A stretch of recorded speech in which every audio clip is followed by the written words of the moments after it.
तकरीबन जो है वो अपने आखिरी मरहले से करीब हो ही है। एक मजलिस और लग गई है सिलसिले की। आप हज़रात इमाम हुसैन का ये बयान मुलाज़ा फरमा रहे हैं कि जो मौला ने वलीद को कहा था और वलीद के जरिए से यजीद तक पहुंचाया था। मेरा एक छोटा सा सवाल है मोमिनीन से, अगर आप कोई बहुत तवज्जो फरमाए तो एक सवाल करूँगा। पहले ये बताइए कि यजीद की हुकूमत दुनिया में कितने खित्ते पर फैली हुई थी? तकरीबन यजीद की हुकूमत का अगर अंदाजा लगाया जाए, अगर आप को बच्चे हैं तो मैं किसी बात पर रखना चाहता हूँ। दुनिया के 3 हिस्सों पे कम अज कम यजीद की हुकूमत थी। माविया से बड़ी हुकूमत जो है वो यजीद की थी। दुनिया का 3 हिस्सा जो है वो यजीद की हुकूमत में शामिल था।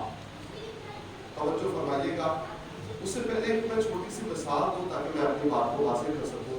मैं कहना क्या चाह रहा हूं,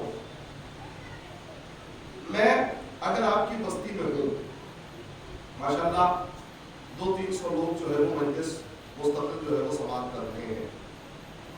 उसमें जब 5 उंगली बराबर नहीं होती तो सबका मिजाज कैसे बराबर होगा? तो उसमें मिजाज भी बहुत सारे मुख्तलिफ होते हैं। अब अगर कोई साहब 200-300 लोगों में से 2-3 आदमी कहें कि भाई मौलाना की मजलिस समझ में नहीं आ रही, हो सकता है कहते, तो भाई ये 200-300 लोग मेरा सपोर्ट तो कर सकते हैं ना कि भाई ये 300 लोगों को मजलिस समझ में आ रही है, तुम्हारा जहन कैसा है कि तुम्हें नहीं समझ में आ रही। तो इसका मकसद ये है कि अक्सरियत जहां हो, मैं करबला घोटा की गुफ्तगू कर रहा हूँ, जहां अक्सरियत हो वहां समझा जाता है कि कुछ ना कुछ अच्छाई जरूर है, लिहाजा अक्सरियत जो है वो मौजूद है। तवज्जो फरमाइए मैं क्या कहना चाह रहा हूँ। यजीद की हुकूमत दुनिया के 3 हिस्सों पर, इतनी बड़ी हुकूमत, और वो दुनिया के 3 हिस्सों को समझ रहा था जीरो, और उसकी ख्वाहिश ये है कि हुसैन अगर बैयत कर ले तो पूरी दुनिया की बैयत हो जाती। तवज्जो फरमाइएगा। भाई मैं कहूंगा यजीद तेरी हुकूमत दुनिया के 3 हिस्सों पे है। अब अगर इमाम हुसैन अकेले बैयत नहीं करते या बनी हाशिम अगर बैयत नहीं कर रहे तो भाई 18-20 आदमी को हटा दो। ये 18-20 आदमी बैयत ना करके तेरा क्या बिगाड़ लेंगे? ये 18-20 आदमी बैयत ना करके तेरा क्या बिगाड़ लेंगे? और नहीं फरमाया आपने। मेरे अजीजों, यजीद आवाज देगा, मैं जानता हूं पूरी दुनिया की बैयत एक तरफ और हुसैन इब्ने अली की बैयत एक तरफ, पूरी दुनिया की ताकत एक तरफ, हुसैन इब्ने अली की ताकत एक तरफ। नहीं, एक जुमला और मैं मारिफत के समंदर में डूब के कहना चाहता हूँ, पूरी दुनिया का शऊर एक तरफ, हुसैन इब्ने अली का शऊर एक तरफ। अगर हुसैन बैयत नहीं करते, लेकिन जानता तो वो भी था कि अगर हुसैन बैयत नहीं कर रहे हैं तो फिर चाहे पूरी दुनिया दुनिया बैयत कर ले। इस बैयत की हैसियत का नाम है जीरो, यानी सिफ्र। और अगर हुसैन बैयत कर ले और पूरी दुनिया बैयत ना करे तब भी मैं कामयाब हूं। तवज्जो है आप की। तो मेरे अजीजों, मद्दे मुकाबिल भी जानता है कि हुसैन इब्ने अली की हैसियत क्या है। तवज्जो फरमाइए मैं क्या कह रहा हूं। मद्दे मुकाबिल भी जानता है कि हुसैन इब्ने अली की हैसियत क्या है। पैगंबर ने, तवज्जो सुनिएगा, पैगंबर ने एक हदीस इरशाद फरमाई, इन्नल हुसैन मिसबाहुल हुदा व सफीनतुन निजात।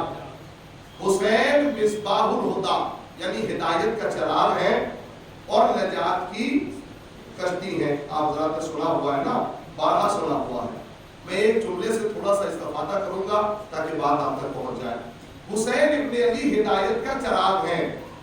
मैं कहूंगा या रसूल अल्लाह, 1400 साल पहले जब आपने ये तशबीह दी थी, मेरी बात सुनिएगा, तब चिराग की हैसियत होती थी। उस जमाने में चिराग की वैल्यू थी, लेकिन आज के जमाने में जब से ये बड़े बड़े बल्ब आ गए, चिराग की हैसियत हो गई जीरो। चिराग की कोई हैसियत नहीं है। तो इस जमाने में हदीस बदलिए तो आपको कहना ये चाहिए कि हुसैन हिदायत का पावर हाउस है। तब तो बात समझ में आती। और आप कह रहे हैं बात जो 1400 साल पहले कही थी वही बात आज भी कायम है। और पैगंबर अकरम कह रहे हैं कि हुसैन हिदायत का चिराग है। अल्लाह समझने की कोशिश कीजिएगा, हुसैन हिदायत का चिराग है। मैं कहूंगा या रसूलुल्लाह, ज़माना जैसे जैसे तब्दील होता है वैसे वैसे गुफ्तगू तब्दील होती है। तवज्जो है। तो पहले जमाने में चिराग की हैसियत थी, तो उस जमाने में आपने चिराग कहा, लोगों के जहनों में महफूज था कि चिराग बहुत बाज़मत है, बड़ा बाहैसियत है। तो उस जमाने में चिराग की हैसियत थी, लोगों को समझ में आ रहा था कि चिराग बहुत बाज़मत है। लेकिन आज के जमाने में चिराग की कोई वैल्यू नहीं है। तो आपको थोड़ा सा हुसैन को अलग अंदाज से इंट्रोड्यूस कराना चाहिए, अलग एतबार से पहचानवाना चाहिए। मैं देखता हूँ कौन कितना जल्दी समझेगा। मैं गुफ्तगू अब्दुल्लाह की खिदमत में नज़र करने जा रहा हूँ। मेरे अजीजों, दुनिया की जितनी भी लाइटें हैं, ये बल्ब आपके सामने जल रहा है, अगर इस बल्ब से दूसरा बल्ब जला दे, दूसरा कनेक्शन दे दे, तो इसकी रोशनी पे हर्फ आएगा। समझ को जाइए मैं क्या कह रहा हूँ। देखिए, मैं मजमा कम समझ के पढ़ नहीं रहा, तो आप मजमा कम समझ के सुन क्यों रहे? एक नारे सलात पढ़े ना।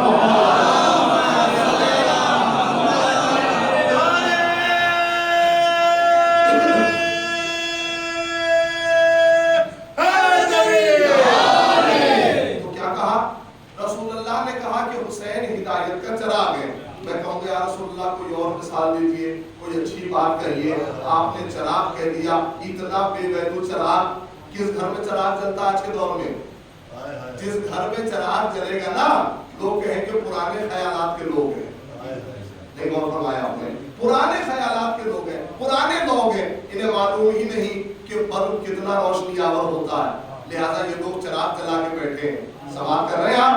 फिर तो या रसूल अल्लाह, लोग हंसेंगे, क्या लगे नहीं? बात को समझो, मैंने कहा क्या है भाई। एक बल्ब से, या बल्ब की बात छोड़िए, एक जनरेटर से अगर उसकी कैपेसिटी 10 बल्ब की है या 10 पंखे की है, आप उससे 20 जला दें तो इतना बड़ा जनरेटर भी उसकी रोशनी पे हर्फ आ जाएगा, उसकी सप्लाई पे हर्फ आ जाएगा। लेकिन चिराग वो बाज़मत शय है कि जिससे एक चिराग नहीं 1000 चिराग जला ले। लेकिन बात समझ में आ रही है क्या कह रहा हूं? उससे 1000 चिराग जला ले, उसकी चिराग की अजमत पे हर्फ नहीं आएगा। लिहाजा हुसैन की अजमत को समझो। हुसैन हिदायत का चिराग इसलिए है कि एक आदमी नहीं, पूरी दुनिया भी अगर हिदायत याफ्ता हो जाए तो हुसैन की हिदायत पे हर्फ नहीं आता। सलमान पढ़ दे।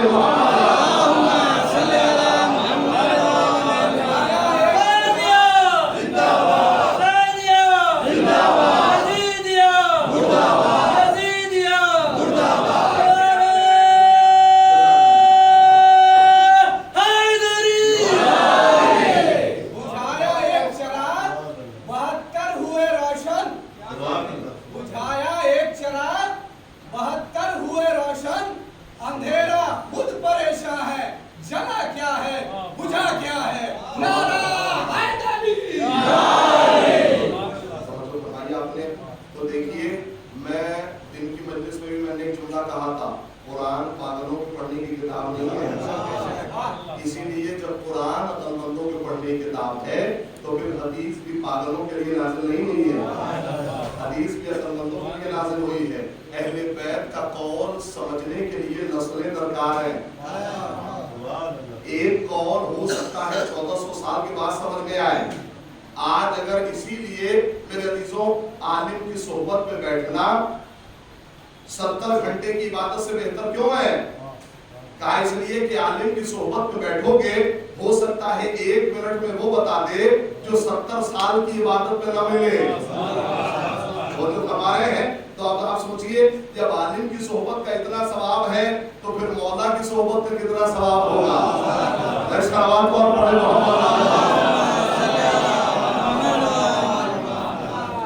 अच्छा, ये हदीस पैगंबर अकरम ने कही क्यों, या इस जैसी बहुत सारी हदीसें जो है वो क्यों लिखी हुई हैं, लेकिन बात को समझिएगा। आज मैं थोड़ा सा इल्मी गुफ्तगू आप तरह से करना चाहता हूँ, लेकिन उसका रुख बहुत बदला हुआ है। तवज्जो सुनिएगा। देखिए, 2 चीजें हैं, एक है तारीख और एक है सीरत। तारीख तो सबकी होती है, हर कसो नाकस की होती है। शायर की तारीख, आलिम की तारीख, जाकिर की तारीख, एक आम आदमी की तारीख सबकी होती है, लेकिन सीरत सबकी नहीं होती। सीरत होती है खास लोगों की। सबके मुकद्दर में कहा कि उनकी सीरत लिखी जाए। मैंने कहा मौजूद थोड़ा टफ है, लिहाजा मेरा साथ दीजिएगा तब जाकर कुछ पाएगा। तारीख सबकी है, लेकिन सीरत सबकी नहीं है। सीरत होती है खास लोगों की। नहीं, एक जुमला और आगे बढ़ के कहूं, सीरत होती है मुतबर लोगों की, सीरत सबकी नहीं होती। एक जुमला सुनिए मेरे अजीजों, तारीख कहते हैं गुजरी हुई चीजों को लिखना, गुज़िश्ता बातों को बयान करना, लेकिन सीरत का मतलब है जैसे हालात हो वैसा अमल करके दिखाना। जितना तवज्जो कीजिएगा, जैसे हालात हो ना वैसा अमल करके दिखाना। इसलिए सबके मुकद्दर में नहीं कि उनकी सीरत लिखी जाए। अगर किसी की सीरत नमूने अमल है तो अहले बैत अत्हार की सीरत नमूने अमल है, किसी और की सीरत नमूने अमल नहीं है। जुमला बतौर खास, जिनकी तारीखें हैं, तवज्जो, जिनकी तारीखें हैं वो सच तो बोलते हैं, लेकिन ये मुमकिन नहीं कि जो बोले वो सच हो। अगर नहीं समझ सके मैं फिर दोहराऊंगा जुमला।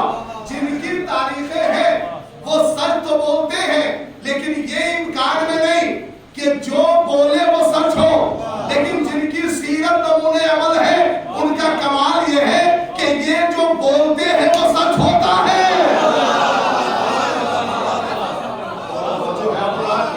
ये जो बोल दे, ये जो कलाम कर दे, जो कह दे, उसमें सच्चाई होती है, और सच्चाई नहीं होती वो ऐने हक होता है। ये जो कह दे, एक जुमला आपने सुन लिया, अब एक जुमला और सुने। इसमें मैं 3 दिन से आप हज़रात की खिदमत कर रहा हूँ, ये 4थी मजलिस आप हज़रात की खिदमत में तलावत कर रहा हूँ। इतनी देर में मुझे और 4 मजलिसों में समात का इम्तिहान हो गया। आप बहुत अच्छा समात करते हैं, इस जुमले को और सुने। जिनकी तारीखें हैं वो सच बोलते हैं, लेकिन ये इम्कान में नहीं कि जो बोल दे, तो बोलिए ना, जो बोल दे वो सच हो।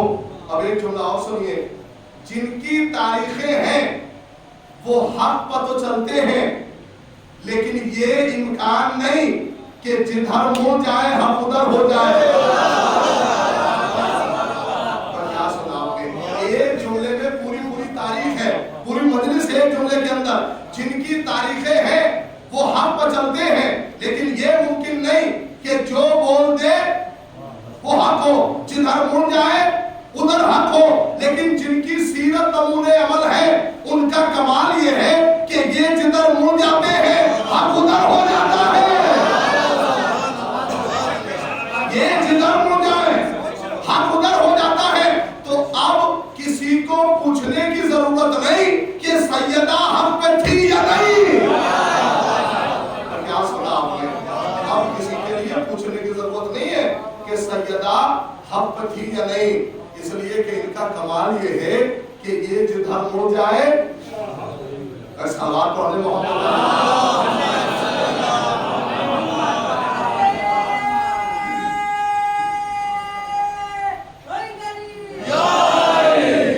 तवज्जो है।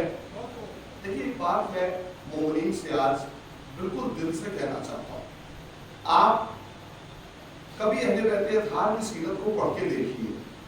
सीरत के नाम पर सूरत का जलसा करने वाले तो बहुत हैं, लेकिन पैगंबर की सही सीरत बताने वाला कोई नहीं। तवज्जो है। तो फिर हुजूर नबी की सही सीरत बताए कौन? तवज्जो करना, नबी की सही सीरत बताए कौन? आइए मैं सीरत पढ़ने जा रहा हूँ। मौलाए कायनात ने एक जुमला कहा था, मैं जमीन से ज्यादा आसमान के रास्तों को जानता हूँ। याद है सारे मोमिनीन को? मैं जमीन से ज्यादा आसमान के रास्तों से वाकिफ हूँ। मैं कहूँगा मौला वो पुराना दौर था कि किसी ने पूछा नहीं, लेकिन आज सैटेलाइट के दौर में हर आदमी सवाल कर बैठता। मौला जमीन तो बहुत छोटी है, लेकिन आसमान बहुत बड़ा है जमीन के मुकाबले में। आप सारी जिंदगी यहाँ रहे, आप सारी जिंदगी यहाँ रहे और आप कह रहे हैं मैं जमीन से ज्यादा आसमान के रास्तों से वाकिफ हूँ। हमने आपको सारी जिंदगी यहाँ देखा, भाई जमीन बहुत छोटी है लेकिन आसमान बहुत बड़ा है। और ये बताइए कि जो मुसलसल या 20-25 साल से किशनगंज में रह रहा हो, वो बेहतर जानेगा या मैं ताजा हूं, मैं क्या जानूं आपके बारे में? वो आदमी जो यहाँ रह रहा है मुस्तकिल, वो यहाँ के बारे में ज्यादा जानता है। मेरे अजीजों, मौला जब नहीं पलट के आवाज दे, नादान जो जहाँ ज्यादा रहता है वहां के बारे में ज्यादा जानता है। समझ आ, जो जहाँ ज्यादा रहता है वहां के बारे में। देखिए मैं ऐसी मजलिस पढ़ने का आदी हूँ कि जो बच्चों की समझ में आए, जिससे लोग समझ सके क्या क्या रहे हैं। क्या लगे जो जहाँ ज्यादा रहता है वहां के बारे में ज्यादा जानता है। इसका मतलब है कि अहले बैत की दो सीरतें हैं, एक फर्शी सीरत और एक जज़ाकल्लाह, एक फर्शी सीरत और एक अर्शी सीरत। भाई हम तो समझ रहे थे कि अहले बैत यहाँ रहे तो यही की सीरत है। तो फरमाइएगा, यहाँ इतना कम रहे तो इतनी लंबी सीरत। सोचिए जहाँ ज्यादा रहे होंगे वहां की कितनी लंबी सीरत होगी। जहाँ कम रहे तो इतनी लंबी सीरत, जहाँ ज्यादा रहे होंगे हुजूर वहां की कितनी लंबी सीरत होगी। अब समझ में आया कि मलाइका हमसे ज्यादा अहले बैत को क्यों चाहते हैं। अब समझ में आया कि जिब्राइल झूला क्यों झूलाते थे, जिब्राइल झाड़ू क्यों देते थे। इसलिए कि उन्होंने हुसैन की अर्शी सीरत को ज्यादा देखा था। एक सलावत पढ़ने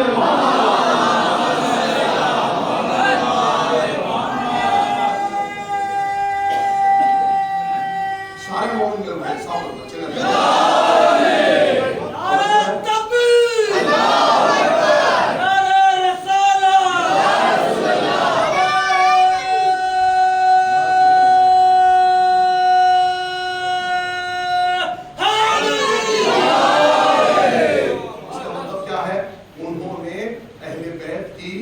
अर्शी सीरत को ज्यादा देखा है। लेकिन मजलिस में आए हैं तो कुछ लेके जाइए, कुछ अपने जहनों में बिठा के जाइए। अहले बैत की कितनी सीरत हुई? दो सीरत। और कौन सी? एक फर्शी और एक अर्शी। इसका मतलब है दोनों जगह रहे, यहाँ भी रहे और वहां भी रहे। अच्छा, यहाँ की जिंदगी तो हुजूर वाज़े हो गई, लेकिन वहां की जिंदगी कैसे वाज़े हो कि वहां भी रहे हैं? कैसे वाज़े हो? आइए मैं पढ़ने जा रहा हूँ वहां की सीरत कि वहां कैसे रहे हैं। तवज्जो, हर मोमिन की तवज्जो। इमाम की खिदमत में एक चाहने वाला आया और आके कहने लगा, मौला आप इस दुनिया में आने से पहले क्या कर रहे थे? आप कहाँ थे? पता है इमाम सादिक ने क्या कहा? हम इस दुनिया में आने से पहले अल्लाह की तस्बीह व तहलील कर रहे थे। भाई आप अर्शी सीरत सुन रहे हैं ना? हम इस दुनिया में आने से पहले अल्लाह की तस्बीह व तहलील कर रहे थे और मलाइका हमारी तस्बीह को देख के तस्बीह सीख रहे थे। क्या जो है मलाइका हमारी तस्बीह को देख के तस्बीह सीख रहे थे। अब जुमला सुनिए, जनाबे जुरारा का नाम जानते हैं कौन थे? जनाबे जुरारा इमाम जाफर सादिक के शागिर्द थे। इमाम जाफर सादिक के शागिर्द, गौर से सुनिएगा। जनाबे जुरारा एक दिन इमाम सादिक के पास आए और आके कहने लगे, मौला मैं आपके पास तब से आ रहा हूं जब मेरे वालिद आपके वालिद के पास आया करते थे, यानी 25 साल से ज्यादा हो गया। मैं बच्चों को भी समझाने की कोशिश करूंगा, 25 साल से ज्यादा हो गया, लेकिन मौला मैं आज तक हज ही पढ़ रहा हूं। मौला मैं दूसरे मसाइल कब पढ़ूंगा, दूसरी बातें कब याद करूंगा? इस लॉकडाउन में बच्चों को इतनी तसाहुली हुई है ना, इतनी मुश्किल हुई है। अगर 10 साल तक किसी से कहा जाए कि एक ही सबक पढ़ते रहो, कितना परेशान होगा, पढ़ाई छोड़ेगा कि नहीं छोड़ेगा? है 10 साल तक कहा जाए कि एक ही सबक पढ़ते रहो, तो या हो सकता है पलट के टीचर से पूछ दे कि क्या मैं इतना सहन का गया गुजरा हूं कि आप 10 साल से एक ही सबक पढ़ा रहे हैं? नहीं तवज्जो की आपने। उसने पता इमाम सादिक से क्या कहा, मौला मैं 25 साल से आ रहा हूं, जब मेरे वालिद आपके वालिद के पास आया करते थे, और 25 साल से आप एक ही सबक पढ़ा रहे हैं। मौला मैं दूसरी बातें कब याद करूंगा, दूसरी चीजें कब पढ़ूंगा? पता इमाम ने क्या कहा, तुम किस हज की बात कर रहे हो? वो हज जो खिलकत आदम से 2000 साल पहले हमने शुरू कराया था। वो हज जो खिलकत आदम से 2000 साल पहले हमने शुरू कराया था, तुम चाहते हो 25 साल में सब सीख लो? यानी फलसफा भी सीखना चाहते हो, उसूल भी सीखना चाहते हो? मैं कहूंगा मौला बड़ा अच्छा था वो आदमी, कम से कम 25 साल तक एक ही सबक पढ़ाते रहे और चूं चरा नहीं कर सका। यहाँ तो 3-3 महीने में लोग ईरान से मुस्तहिद होके आ गए।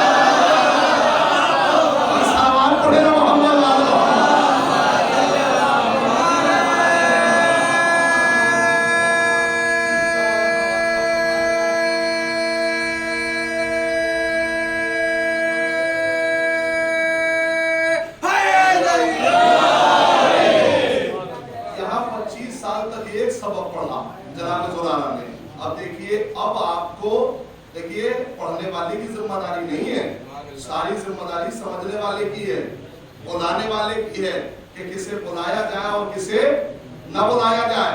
3-3 महीने में दरस इज्तिहाद, 3-3 महीने में मुस्तहिद और अपना नजरिया कायम कर रहे हैं। मेरे अजीजों, शरीयत के नजरिए के आगे अपने नजरिए की औकात की क्या है? जिसने 25 साल पढ़ा वो अपना नजरिया कायम न कर सका, यहाँ 3-3 महीने में अपना नजरिया कायम कर रहे हैं। मेरी अक्ल ये कह रही है, मेरा दिमाग ये कह रहा है, मेरा इल्म ये कह रहा है, भाई तुम्हारे इल्म की हैसियत क्या है? तुम्हारी कोई हैसियत नहीं है शरीयत में, तुम्हारे इल्म की क्या हैसियत होगी? अल्लाह फरमाया आपने तो 25 साल तक हज पढ़ाते रहे इमाम। और मालूम है इमाम के बहुत से पढ़ाए हुओं में एक नाम है जाबिर इब्ने हय्यान का। तवज्जो से नौजवानों, जितने पढ़े लिखे बच्चे हैं, देखिए अब मैं इस जुमले में खास तौर से ताकीद भी करना चाहता हूँ। बच्चों में इल्म की शमा जलाइए, उनको आलिम बनाइए, मदरसे भेजिए, जबरदस्ती पढ़ाइए, अगर नहीं पढ़ना चाहते फिर भी जबरदस्ती पढ़ाइए। तवज्जो है, जनाबे जाबिर इब्ने हय्यान एक नाम है इमाम के शागिर्दों में।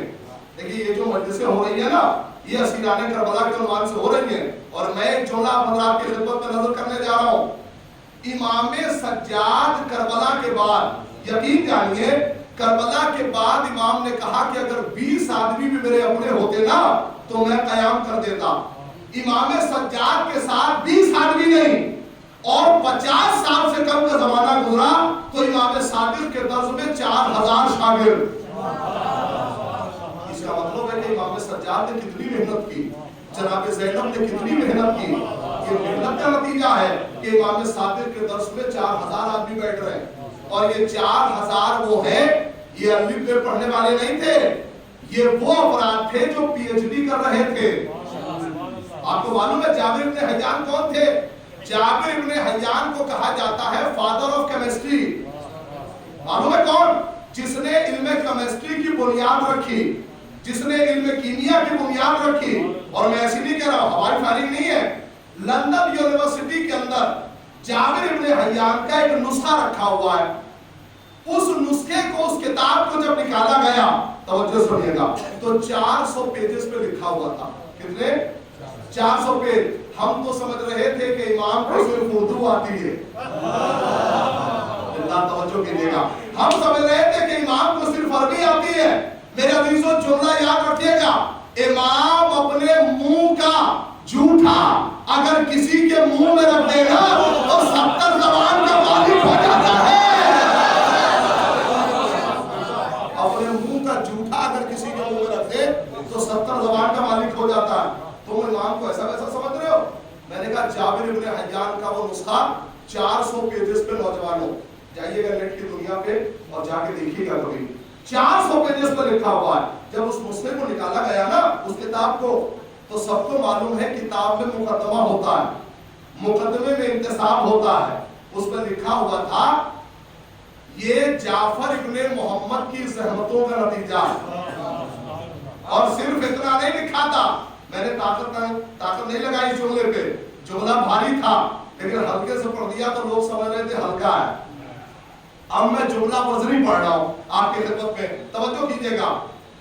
जनाबे जाबिर इब्ने हय्यान ने एक जुमला लिखा कि इमाम ने पढ़ाया तो बहुत था, इमाम ने सिखाया तो बहुत था, मैंने जितना समझा है उतना लिखा है।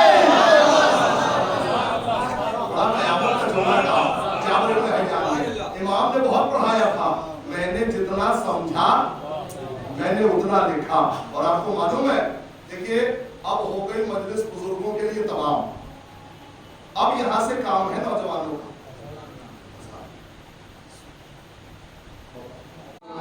थोड़ा सा दिल लगाना। देखो अजीब पढ़ने में हूँ, बड़ा खूबसूरत पढ़ना, तवज्जो के साथ सुनिएगा।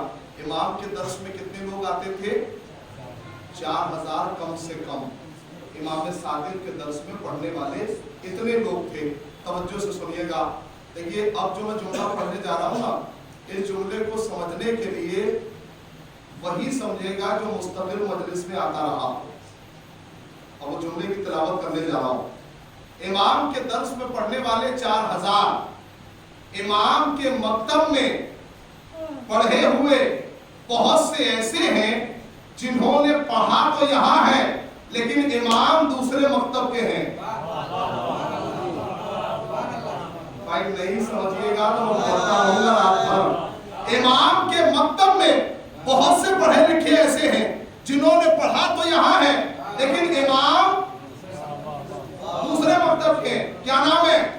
इमाम अबू हनीफा। कहाँ तालीम हासिल की? इमाम सादिक के यहाँ। और सिर्फ तालीम हासिल नहीं की बल्कि एक तमगा लेके गए।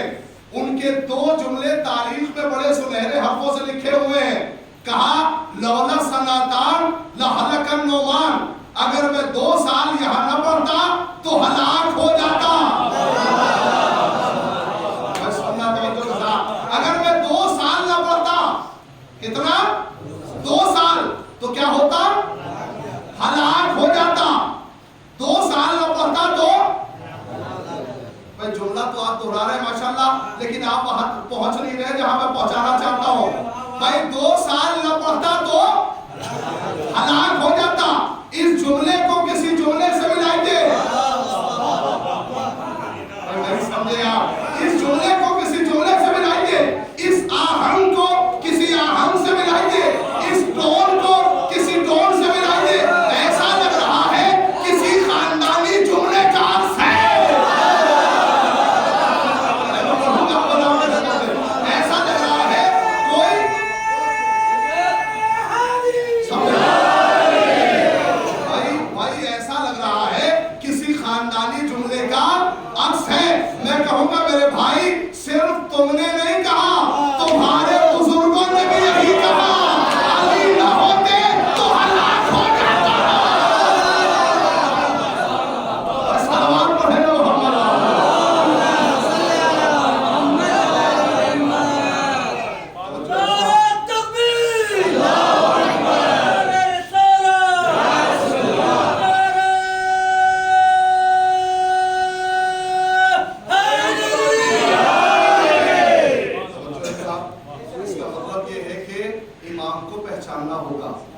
इमाम की मारिफत हासिल करनी होगी।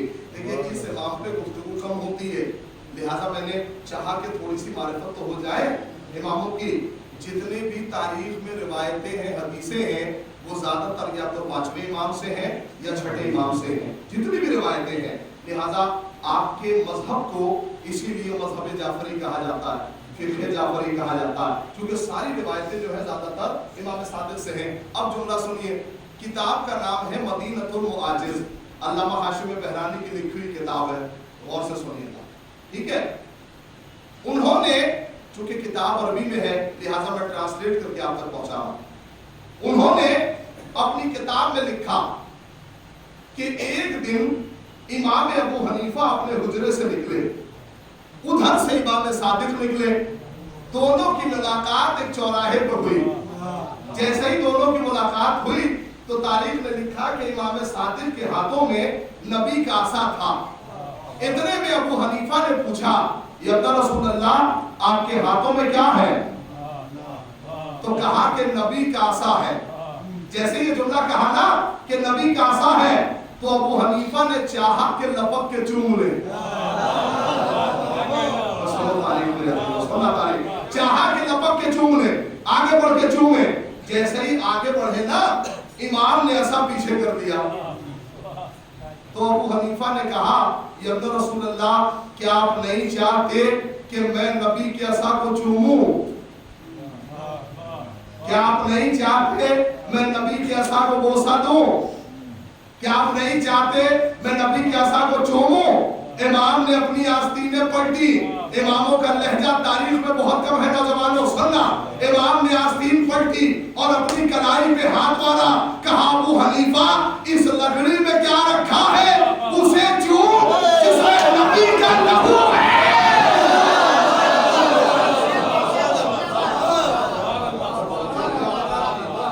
इस लकड़ी में क्या है? इस लकड़ी के अंदर कौन सी बात है? उसे चूम जिसमें नबी का लहू है। इसीलिए बहुत से लोगों ने जब नबी से कहा ना, इमाम हसनैन को बैठे हुए देखा पुष्प पे, तो कहा कि सवारी बहुत अच्छी है। तो नबी ने यही तो पलट के कहा था, भाई तू सवारी देख रहा है, तू सवार देख रहा है और मैं कह रहा हूं कि सवारी बहुत अच्छी है। तो देखिए समझना है, हर चीज पे गौर फिक्र करनी है। इसलिए मैं आपकी खिदमत में बार बार दोहरा रहा हूं कि तारीख सबकी है, लेकिन सीरत सबकी नहीं है। सबकी सीरत नहीं है। किसकी सीरत नमूने अमल है? मैं कुछ सीरत का पहलू दिखा दिया मैंने। अब सीरत का एक खूबसूरत सा पहलू सुनिए, यही मजलिस की आखिरी बात है, लेकिन है बड़ा, जितनी इजाजत दीजिएगा उतना पढ़ूंगा। देखिए पहले जमाने में हुजूर टाइम का पता कैसे लगाया जाता था? है? टाइम का पता जो है वो घड़ियां तो थी भी पहले जमाने में, तो फिर कैसे पता लगाया जाता? देखिए मजलिसें न होती तो वक्त का अंदाजा न होता। पता है कैसे? क्योंकि मजलिस में वक्त का पता चलता है चेहरों से। चेहरे से पता चलता है। कहने लगे अगर कोई चेहरा थक जाए तो समझ लेना कि वक्त पूरा हो गया मजलिस का, और अगर कोई ना थके, अगर चेहरा सरसब्दो शादाब है, तो समझ लेना कि अभी मौका है। एक नारा सलवार पढ़ना।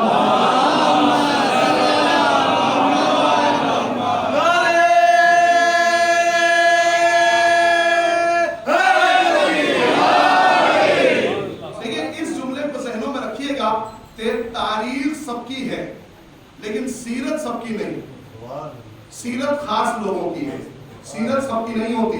तवज्जो से सुनना नौजवानों, बादशाह रूम ने कुछ ज़कात दे के एक साइल को मदीने भेजा। सीरत का पहलू सुनिएगा और यहीं पे मजलिस तमाम है, लेकिन है बड़ी तवज्जो से और बड़ा जो है वो कीमती जुमला। बादशाह रूम ने ज़कात दे के भेजी। तारीख ने लिखा कि इतनी ज़कात थी ना, इतनी ज्यादा ज़कात थी कि उस ज़कात को देख के सबके मुंह में पानी आ रहा था कि हमें मिल जाए, हमें मिल जाए। लेकिन किसे मिलेगी? उस बादशाह रूम ने कहा था कि भाई ज़कात ऐसा करना कि नबी को देना, और ज़कात तो देना लेकिन कुछ सवालात भी लेते आना। ये सवालात मैं दे रहा हूं, इसका जवाब लेते आना। वो बेचारा ज़कात लेके चला। यकीन जानिए इतनी ज़कात थी कि सबके मुंह में पानी था। किसे मिल जाए, लेकिन किसे मिलेगी? जो सवालों का जवाब दे। सबको नहीं मिलेगी। वो बेचारा ज़कात लेके चला, उसे दरमियाने राह में पता चला कि नबी इस दुनिया में नहीं है, नबी की वफात हो गई। वो बेचारा 1 मिनट के लिए खड़ा होकर सोचने लगा कि भाई ज़कात इतनी है, उसने कहा है कि ज़कात दे देगा, लेकिन साथ में कहा है कुछ सवालात के जवाब भी देते आना। तो सोचने लगा भाई नबी तो इस दुनिया में है नहीं, तो ज़कात तो हर आदमी ले लेगा, लेकिन सवाल के जवाब कौन देगा? सवाल के जवाब कौन देगा? वो ज़कात लेके जाने लगा। मैं लहजे की दाद चाहता हूं मेरे अजीजों, मेरे तो जो है बुजुर्गों और दोस्तों, ज़कात लेके जाने लगा। उसके ज़हन में न जाने कौन सी बात आई कि भाई नबी इस दुनिया में नहीं है, हाँ लेकिन कोई तो होगा जो नबी की जगह बैठा हो।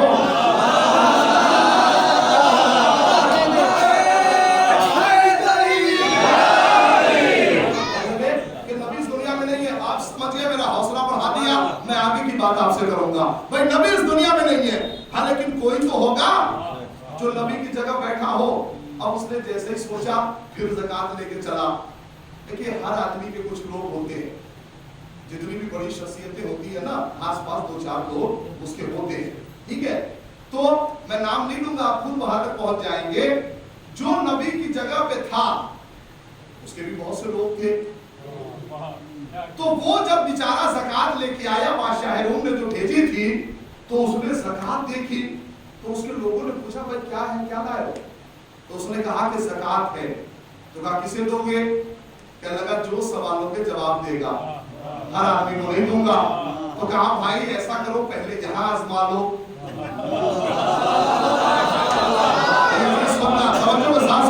दिल लगाना थोड़ा सा। उसने कहा पहले यहाँ आजमा के देख लो। अब एक मर्तबा साइल आया, ज़कात बाहर थी, अभी 1 ऊंट अभी अंदर आया था, लेकिन इतनी ज़कात थी कि उनके भी मुंह में देख के पानी आ रहा था। इतने सोने और चांदी के सिक्के थे। उन्होंने कहा भाई क्या बात है, क्यों आए हो?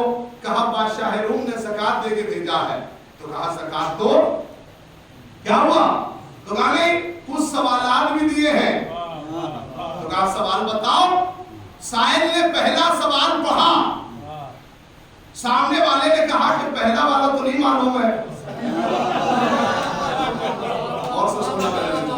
देखिए तारीख सबकी है, लेकिन सीरत सबकी नहीं है। दिल लगाना, थोड़ा दिल लगाना। तारीख सबकी है, लेकिन सीरत सबकी नहीं है। अब एक मर्तबा कहने लगा कि ज़कात दो भाई। कहा नहीं, पहला सवाल पढ़ा। जब पहला नहीं मालूम था तो कहा दूसरा वाला पढ़ो। उसने जब दूसरा सवाल साइल ने पढ़ा तो जो नबी की जगह पे था, उसने कहा भाई और भी सवालात हैं तुम्हारे पास? साइल ने 1 से लेकर 6 तक सारे सवाल पढ़ दिए। जब एक का भी जवाब नहीं आया तो पता है उन्होंने क्या कहा? भाई ज़कात देना है तो दो, ये सवालों का क्या तांता बांध रखा है? भाई ज़कात देना है तो दो, ये सवाल पे सवाल क्या कर रहे हो? सवाल पे सवाल कर रहे हो। पता है साइल ने क्या कहा? भाई अगर जवाब नहीं आता तो गुस्सा क्यों कर रहे हो? माशाअल्लाह, मैं आपके हौसले पे भरोसा करते हुए इस बात को मैंने छेड़ा। हर जगह इस बात को नहीं पढ़ता। क्या लगे अगर ज़कात अगर जवाब नहीं आ रहा तो गुस्सा क्यों कर रहे हो? क्यों गुस्सा कर रहे हो? पता है? तो कहा देखो जब तक नहीं बताओगे ज़कात नहीं दूंगा। वो ज़कात लेके जाने लगा। जब वापस गया ना तो गया नहीं, तारीख इस्लाम शाहिद है कि दरबार में इस्लाम को बुरा भला कहा कैसा मजहब है, कैसा दीन है, झूठा मजहब है, झूठा इस्लाम है। मेरे अजीजों जैसे ही उसने ये जुमला कहा कैसा मजहब है, कैसा दीन है, झूठा मजहब है, ये झूठे लोग हैं, इन्हें 6 सवालों का जवाब नहीं आता और ये नबी की जगह पे बैठे हैं।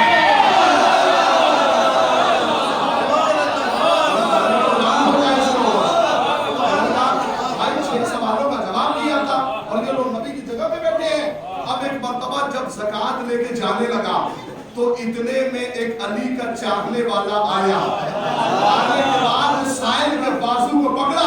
कहा क्या बात है, क्यों हाथ पकड़ा? कहा जा रहा है? कहा ये झूठा मजहब है। कहा भाई इस्लाम के बानी रसूल खुदा है।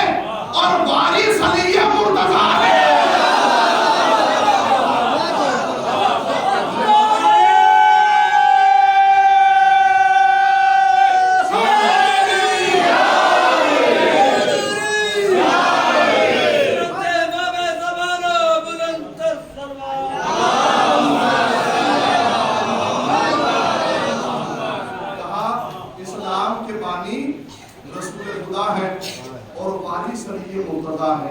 जैसे ही जनाब सलमान ने कहा ना इस्लाम के बानी रसूल खुदा है, पता है साल ने क्या कहा, भाई इनका नाम तो सुना है मैंने कि इस्लाम के बानी कौन है, लेकिन ये वारिस कौन है, क्या नाम लिया तुमने, किसका नाम लिया? जनाब सलमान बहुत देर तक आंसू बहाया जनाब सलमान ने, भाई वारिस कौन है, किसका नाम लिया? तो कहा कि मौलाए कायनात है, ये अली मुर्तजा है। जैसे जनाब सलमान ने कहा ना ये अली मुर्तजा है, तो शायद कहता है भाई क्या मुझे उनके दरवाजे पे लेके चलोगे? लेकिन मैं अगर जोर नहीं लगाना तो इतनी 45 मिनट से जोर लगा रहा हूँ, इतना तो आपका हक बनता है ना कि आप मेरा साथ दे जोड़ने के ऊपर। कहा भाई क्या मुझे इस दरवाजे पे लेके चल सकते हो? कहा लेकिन जनाब सलमान से कहा इतना और बता दो, क्या वहां ये सारे सवाल के जवाब मिल जाएंगे? क्या वो सारे सवालात के जवाब दे देंगे? पता है सलमान ने क्या कहा, भाई वहां सिर्फ तेरी मुश्किल हल नहीं होगी,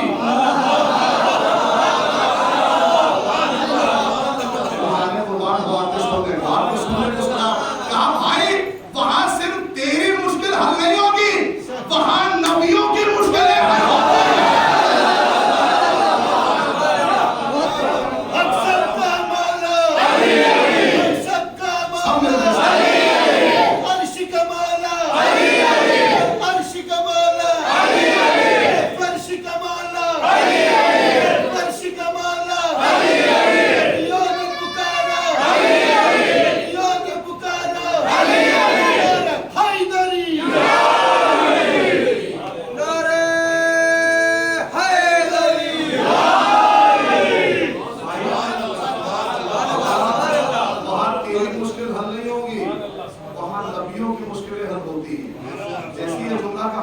सलमान उसे पकड़ के लाए, मौला मुझे ताकत दे दे ताकि ये जुमला मैं पढ़ सकूं आप अल्लाह की खिदमत में।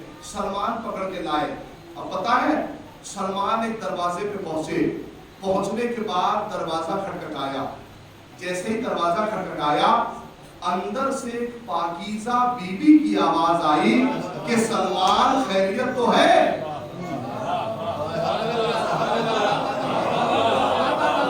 क्या जवाब आया? सलमान खैरियत तो है? वो साहिर चकराने लगा, भाई दरबार से आ रहा हूं, वहां तो देख के ना बताया गया, वहां तो देख के ना बताया गया। ये कौन सी पाकीज़ा बीवी है कि अभी तो तुमने दरवाजा खटखटाया है, अभी तो कुछ कहा ही नहीं, अभी तो दरवाजा खटखटाया है, इनकी आवाज आ रही है सलमान खैरियत तो है? क्या कहा? सलमान ने कहा बीबी इस्लाम पे वक्त आन पड़ा है। क्या हो गया? कहा ये बादशाह रूम ने कुछ सवालात भेजे हैं, ये सवाल लेके आया है। मजमा बड़ी हैरत से देख रहा है। ये बताओ कि साहिर सवाल लाया था या ज़कात?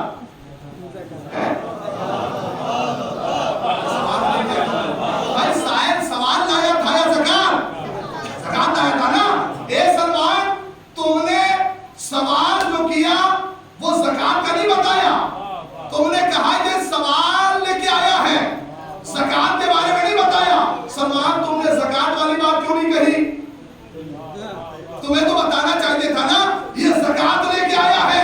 कहा आप तो समझ लो अली वालों का मिजाज ये है कि उनकी निगाह माल पे नहीं होती।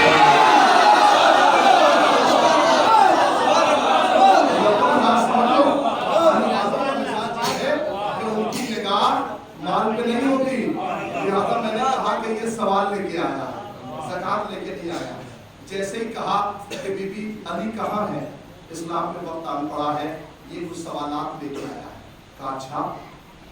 सैयदा ने कहा कि अली बाद में मजदूरी करने के लिए गए। कहा बाग में मजदूरी करने के लिए गए।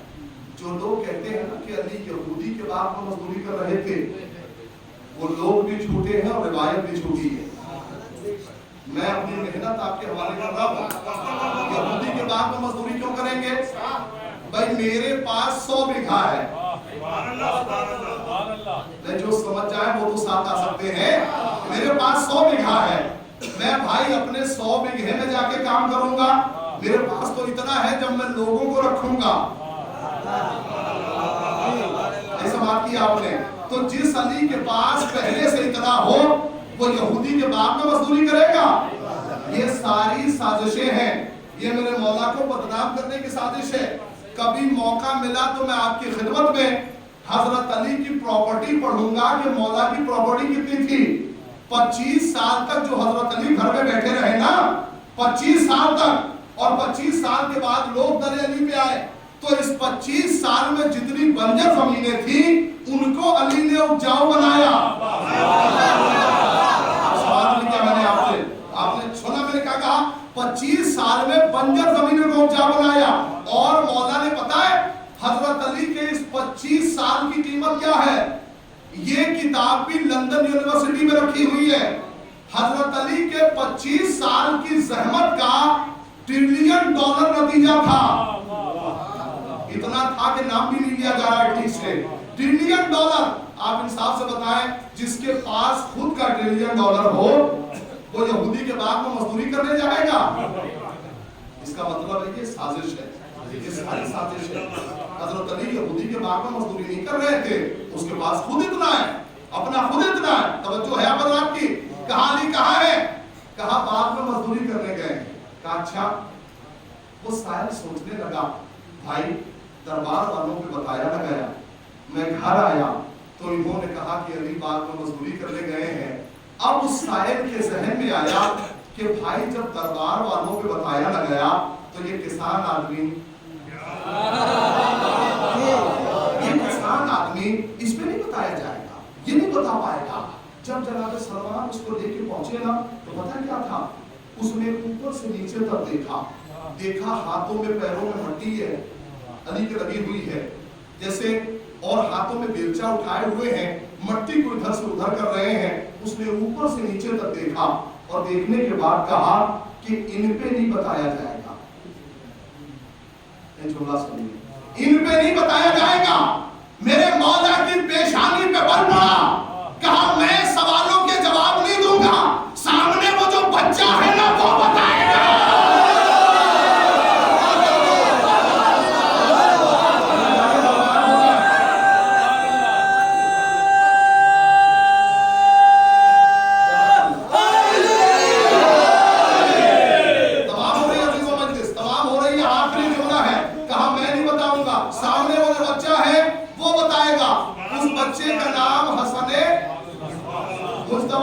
आपको मालूम है उम्र कितनी थी?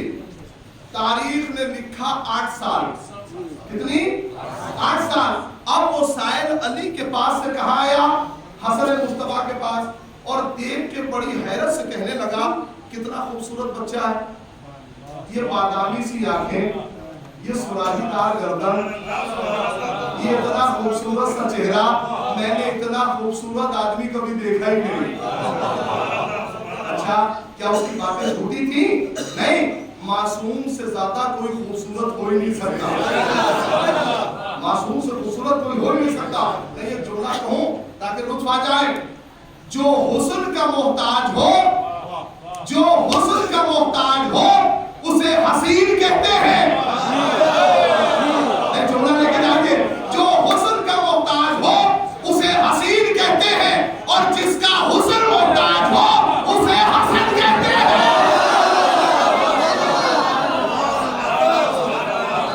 इतना खूबसूरत बच्चा, इतना प्यारा बच्चा।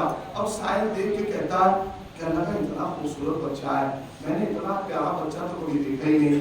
आवाज आ रही है आप तक? मैंने इतना प्यारा बच्चा तो कभी देखा ही नहीं। अब देखने के बाद पता है उसने क्या कहा? कहा इतना खूबसूरत बच्चा और सवाल इतने मुश्किल,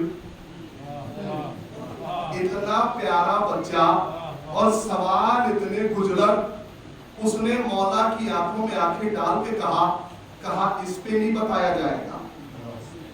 जुमला सुनिए, क्या कहा इस पे नहीं बताया जाएगा। जैसे ये जुमला कहा ना कि इस पे नहीं बताया जाएगा, जितनी ताकत कहिएगा मैं उतनी लगाऊंगा, लेकिन इस जुमले के लिए मैं दाद चाहता हूं। मैंने अब तक आपसे नहीं कहा, इस जुमले की दाद चाहता हूं। कहा इतना खूबसूरत बच्चा और सवाल इतने गुजलक, इतने मुश्किल, इस पे नहीं बताया जाएगा। इमाम हसन की पेशानी पे बल पड़ा। मौला ने कहा तू सवाल पहले करेगा या मैं जवाब देगा।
इतनी ज़कात लाया हूं कि आज के बाद अली को बाग में मजदूरी करने की जरूरत नहीं। जुमला सुने, इतनी ज़कात लाया हूं कि आज के बाद अली को बाग में मजदूरी करने की जरूरत नहीं। मौला के कानों में आवाज पहुंची, कहा बेटा हसन ज़कात लो और मदीने में फकीरों को बांट दो।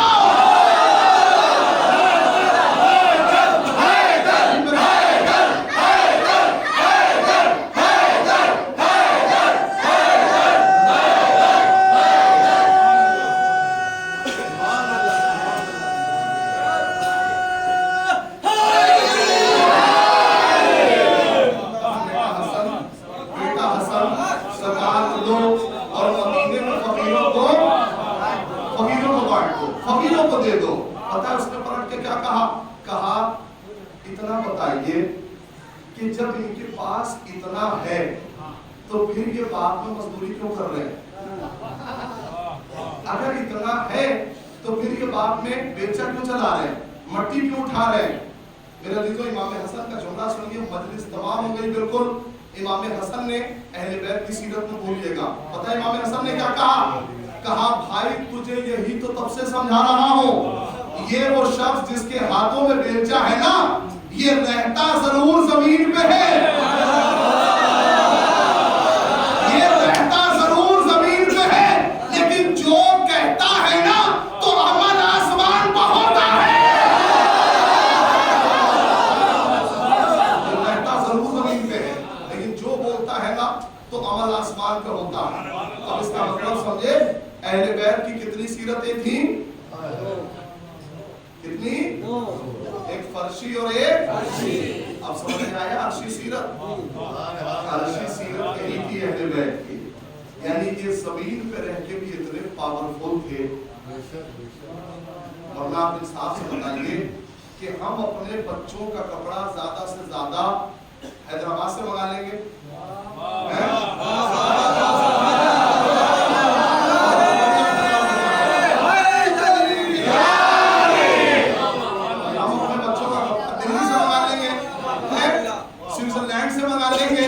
लेकिन आसमान से नहीं मंगा सकते। और जो है आप की भाई, खाना ज्यादा से ज्यादा 5 स्टार होटल का आ जाएगा। मैं अहले बैत की बात नहीं कर रहा, मैं तो अहले बैत की कनीज फिजा की बात कर रहा हूं।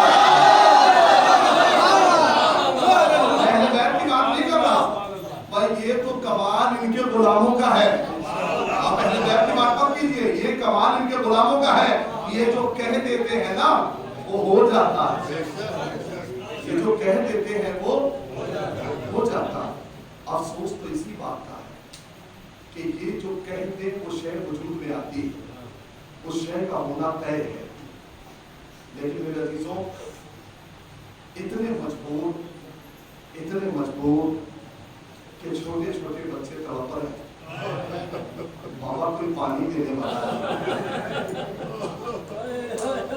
बाबा प्यास बहुत मेरे अजीजों, अगर माँ बाप से कोई कह दे, कोई बच्चा कोई ख्वाहिश कर दे, तो क्या माँ बाप उसे बुरा नहीं करेंगे? लेकिन मेरे अजीजों, पहले बैठ के सितम के पहाड़ टूट गए, ऐसे सितम के पहाड़ के तारीफ कांप जाती है। असीरा ने ये असीरों का मातम है ना, असीरों की मजलिस हो रही है। मैं सामीन से जुमला कहना चाहता हूँ, यहीं से मसाइल का आगाज है और आप हजरात रोते हुए घर तक जाइएगा, जब बिस्तर में भी जाइएगा तो ये मसाइल सुन के रोइएगा। ईरान में मेरे एक उस्ताद थे, नाम मेरे जहन में नहीं है लेकिन बड़ा मुतबर नाम था, मैं इंशाअल्लाह बताऊंगा आप हजरात को।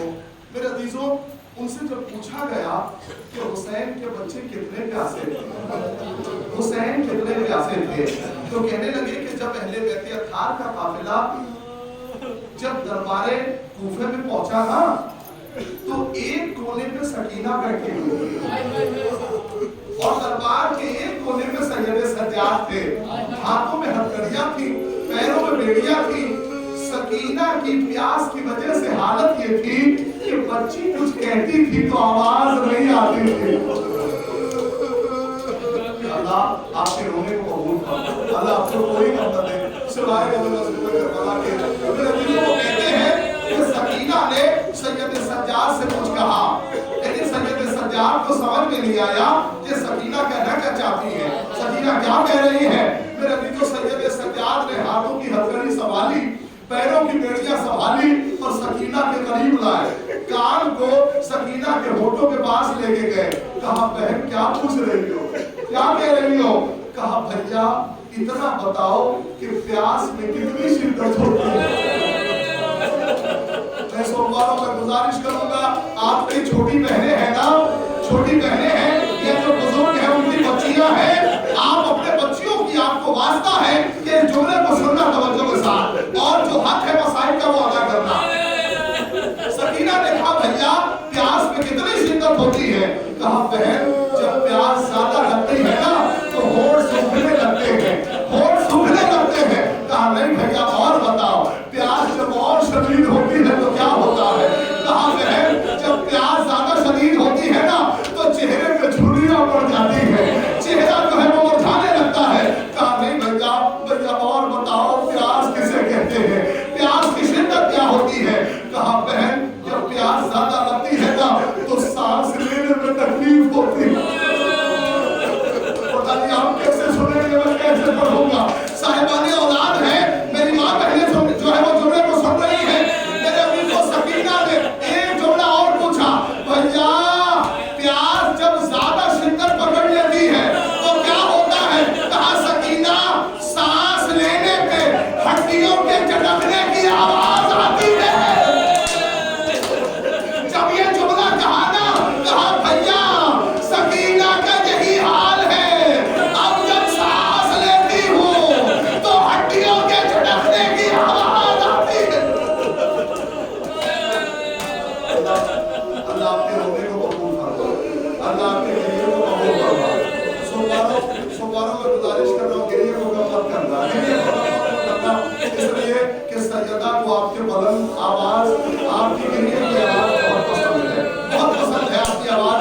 एक जुमला और सुनो मेरे अजीजों, कभी सोचना जिंदगी में कि इमाम सज्जाद क्यों कहते थे, कभी मुसीबत होती थी तो इमाम सज्जाद कहते थे अशाम अशाम अशाम, क्यों कहते थे मौला, क्यों कहते थे मौला?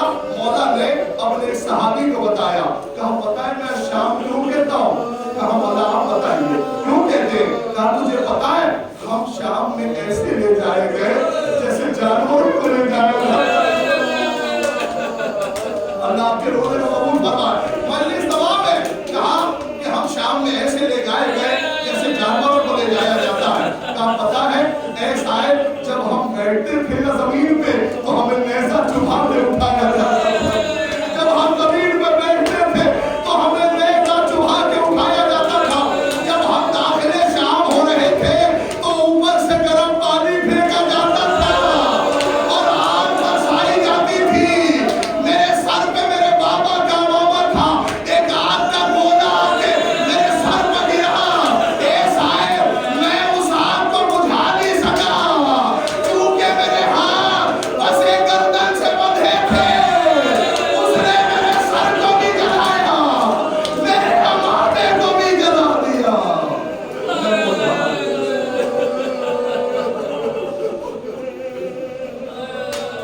सबसे अच्छा दुआओं का वक्त जब मसाइल में अपने गिरफ्तार हो रहे हो, आपकी आंखों में आंसू हो, तो अपने रब से दुआ किया कीजिए। मैं खास तौर से दुआ करा रहा हूँ, परवरदिगार तुझे अहले बैत खान का वास्ता, जितने भी मोमिनीन और मोमिनात मजलिस को समाअत कर रहे हैं, परवरदिगार तुझे अहले बैत खान का वास्ता, इन मोमिनों को कभी किसी का मजबूर न बनाना। परवरदिगार तुझे अहले बैत खान का वास्ता, अगर कोई मखलूक इस मजलिस में बैठा हुआ है, तो मेरे अल्लाह तुझे वास्ता अहले बैत का उसके कर्ज को गैर से अदा फरमा। मेरे अल्लाह तुझे अहले बैत खान का वास्ता, परवरदिगार मेरे अल्लाह जो बे औलाद है, परवरदिगार तुझे जनाब रिज़्क़ का वास्ता, तो उन्हें साहिब औलाद बना। मेरे अल्लाह पानी मजलिस की तौफीक़ात में इजाफा फरमा। परवरदिगार तुझे अहले बैत खान का वास्ता, इमाम ज़माना के ज़बूर में ताज़ीम फरमा।